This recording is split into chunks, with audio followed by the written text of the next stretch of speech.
There is an aisle in every drugstore in this country that I have walked past in town, and it is full of things made to save your back. A black belt with straps, $40. Gel inserts for your shoes, $30. A cushion shaped like a wedge, a brace that pulls your shoulders back, a roller with knobs on it, a chair that promises to hold you in the right shape for 8 hours a day. If your back has hurt you for any length of time, you have bought one of them, and it is in a closet now or under the bed, doing nothing at all. That is not my opinion. In 2016, a group of doctors in Sydney, Australia, led by a man named Daniel Steffens, gathered up 21 trials covering near 31,000 people, all of it to answer one plain question. What actually keeps back pain from coming back? The belts did nothing. The shoe inserts did nothing. Being lectured about your posture did nothing. One thing in that whole pile worked, and there is no aisle in any store in America where you can buy it. I am going to tell you what it was, because it is the same thing my people have been doing since before there was a drugstore in Lancaster to walk past. And I want to be careful with you, the way I would be careful with a neighbor leaning on my gate. I am not a doctor, and I will not play at being one.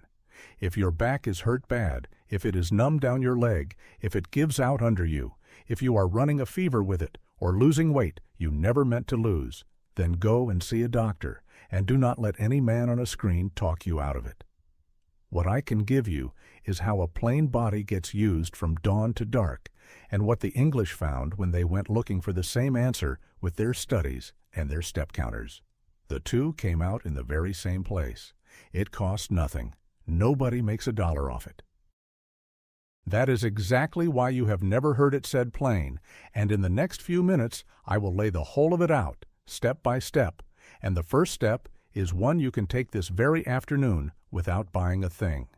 It will take you the better part of 20 minutes to hear it all, and it will cost you nothing, and at the end you will know more about your own back than the fellow who sold you that belt knew when he took your money.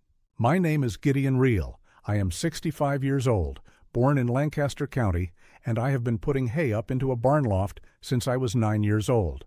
My father did it before me, and his father before him. My sons do it now, and my grandsons are getting to the age where they think they can. So I know what a back is worth, and I know what it costs, and I will not stand here and tell you that our people go through this life without an ache in them. That would be a lie, and I will come back to it before we are done, because the truth is better than the lie, and it is the only reason you ought to trust the rest of what I say. Stay with me for two things in particular. The first is a number I heard read aloud one winter evening that I have not been able to put down since, and it is the whole distance between your body and mine. The second is that chair you keep getting blamed for sitting in, because what the English studies actually found about that chair is not what the man selling you the cushion told you. Now, why has nobody laid this out for you before? There is no mystery in it, and there is no plot in it. There is only money. A brace sells for $40, a cushion for $60, a chair for $200, and a machine at the gym with your name on a card runs you that much in a year. So there is a whole trade built on your back, and it pays a great many men to keep talking. What I am about to give you has no price on it at all, so there is nobody anywhere whose living depends on you hearing it, and a thing that pays, no one gets said quietly and then gets forgotten. My grandfather Levi never heard the word posture said out loud in his life. He was still pitching manure out of a stall at 81 years of age, with a fork his own father had handled before him. His back held for one reason only. He never once put it down, not for 30 years at a stretch, and there was not a man in the county trying to sell him anything to help him keep it. The only man who ever gave me counsel about my back for free was my father, and he gave it to me with a hay fork in his hand and his boots already muddy. Here is that number. The English measured us. They put step counters on old order Amish men and women and left them on for a full week, and they published what they found in 2004. The men walked better than 18,000 steps in a day. The women, 14,000. And that is only the walking. On top of it, those men logged better than 40 hours a week of moderate work, pitching and hauling and mowing and milking and mending, with 10 hours of hard labor on top of that again. Then the same sort of study was run on the average American adult with the same sort of counter, and that got published too. 5,000 steps a day. 5,000. That is not a small gap, and it is not 10%. That is 3 of you standing inside one of me. And it is the answer to the question you have been paying $40 at a time to have answered. Your back gave out because it has gone unused, and an unused thing goes to ruin whether it is a back or a barn or a good pair of boots left in a shed. 18,000 steps is around 9 miles in a day, and there is not a man among us who would call it exercise. It is simply where the work happened to be that morning. So the first step, and I want you to take it today, is to walk. Not a program, not a class with music, not a machine that faces a television set. Walk. Get out the door in the morning before the day gets hold of you and walk for 20 minutes, then get out again in the evening after your supper has settled and walk 20 more. 20 minutes puts about 2,000 steps under a man, so the two together will give you 4,000 or better, and that will near enough double what you are doing now for the price of nothing at all.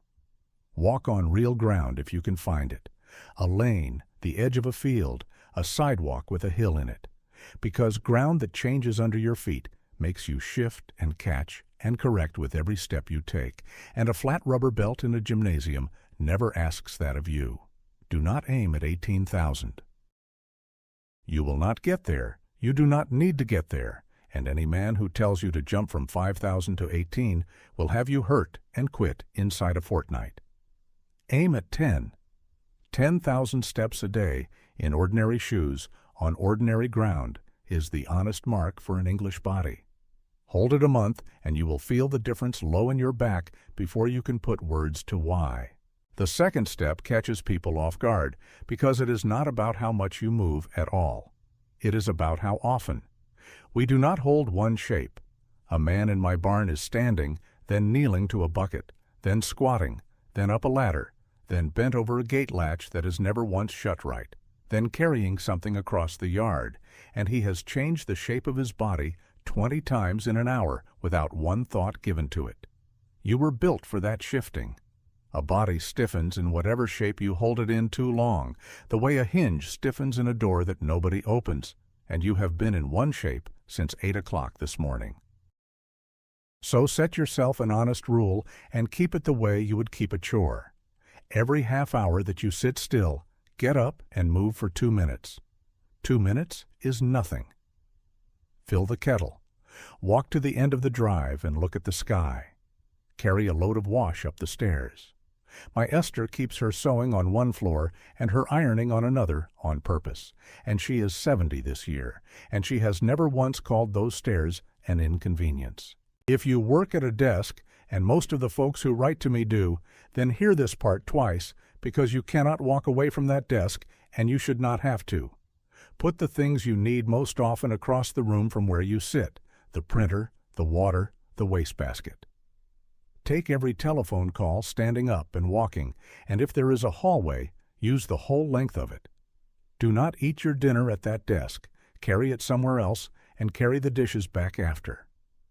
Park at the far end of the lot, which will cost you 3 minutes and hand you 600 steps twice a day, and that is 4,000 steps a month you did not have to find time for. Take the stairs when it is 2 floors or fewer every time without stopping to decide. None of that is exercise. None of it will make you sweat or need a change of clothes. It is only the standing and the shifting and the walking that used to be built into the day of every man alive before the world was arranged so cleverly that a fellow could earn his bread without ever once getting up out of a chair.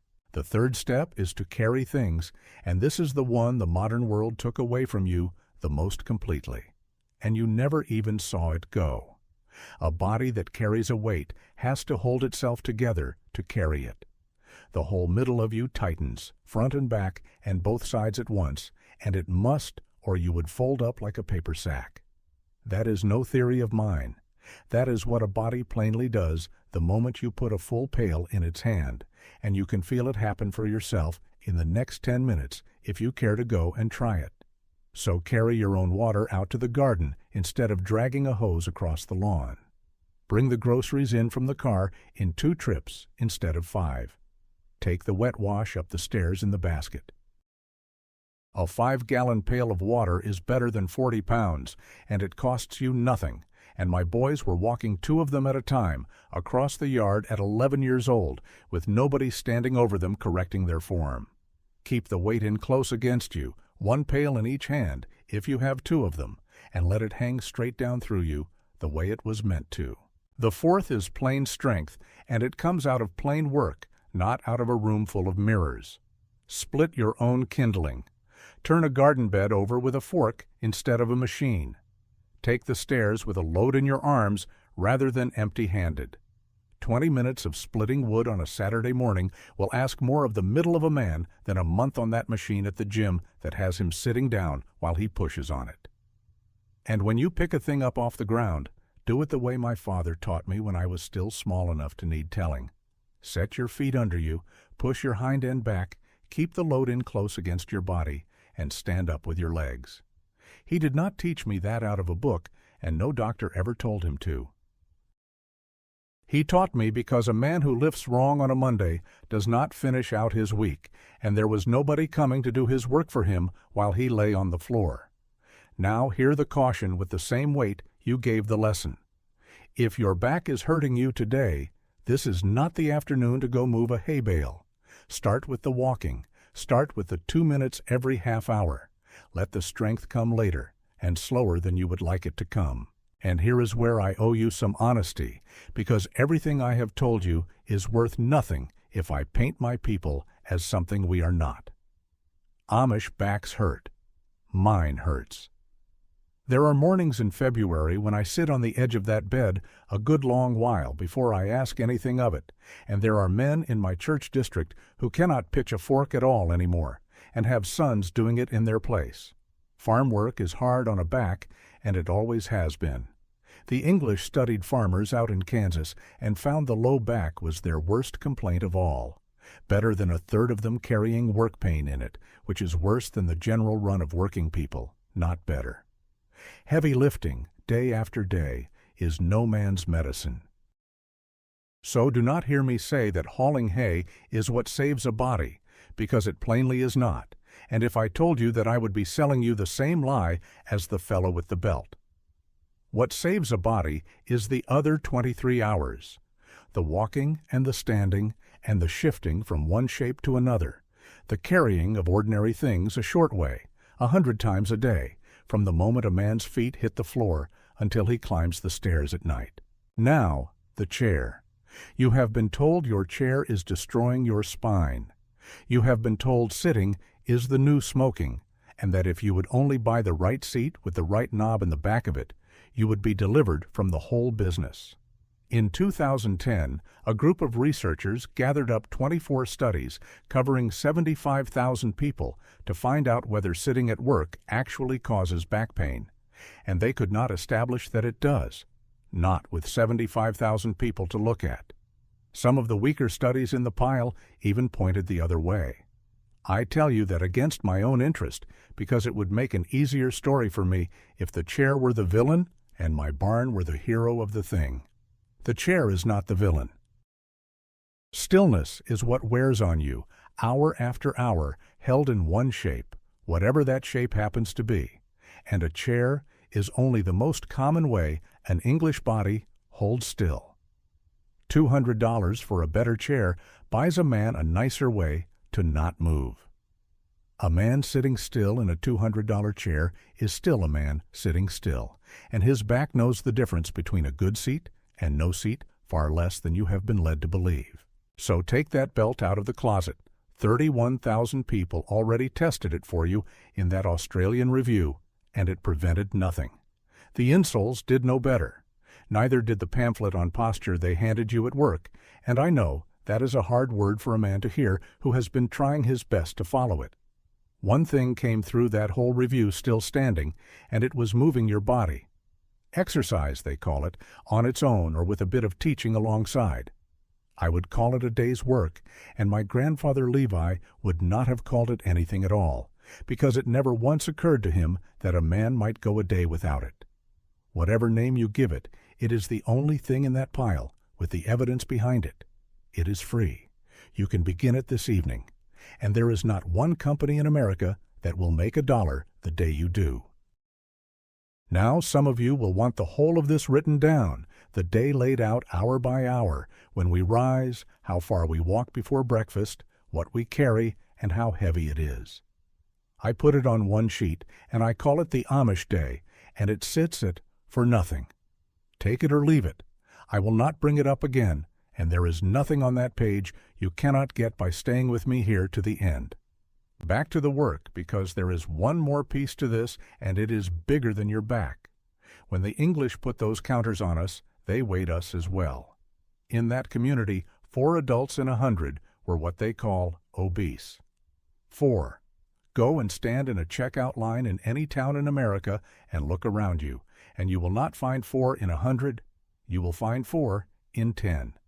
And I want to be plain with you here, because this is where folks always get us wrong. We are not built different than you are. My cousins are heavy-boned. My Uncle Gideon, that I am named for, was a wide man the whole of his life. We eat pie, and we eat butter, and we eat scrapple. We fry things in lard, and there is not a soul in Lancaster County counting anything on a plate. The difference is 18,000 steps against 5,000, held every day of a life. Our bones and our supper have very little to do with it. And what that difference buys is not merely a back that carries you. It is a body that is still of some use to somebody long after the world had you written off and sat you down. So here is what I want you to do this week, and do it in this order. Walk 20 minutes in the morning and 20 in the evening, and aim at 10,000 steps a day, not 18. Every half hour that you sit, get up and move for 2 minutes, and set a timer if that is what it takes, and do not be too proud to. Carry something with your own 2 arms every single day, a pail, a basket, the wash, the groceries in from the road. When you have held all of that steady for a month, then add the plain strength. Split the kindling, turn the bed over with a fork, climb the stairs with your arms full. Put the $40 belt in the bin and keep your $40 in your pocket. And if your back is truly injured, go and let a doctor look at it first, and be patient with him while he does. Everything I have given you today is how a body gets used. It is not how an injury gets treated, and I will not pretend otherwise to you. And buy nothing at all this week to fix your back, not one item, not one gadget, because that is part of the instruction, and it is the easiest part of it to keep. Tell me one thing in the comments, and tell me where you are writing from while you're at it, because I read them of an evening, and it does me good to see where you all sit. Here is the one thing. How many steps did your telephone say you took yesterday? Not the day you went walking on purpose, and not the day you were proud of. It is yesterday I want, the plain ordinary one. Write the honest number down, then look at the fellow above you and the fellow below you, and I believe you will see something worth seeing. And come back for the next one, because I mean to tell you how a people who eat pie and butter every day of their lives, who fry in lard and put sugar in everything that will hold it, stand at 4 in 100, while the English stand at 4 in 10. And it is not the pie that is doing it, and it is not what you have been told to give up either. Take care of yourselves, and get up out of that chair before this video is even finished. I will not be offended.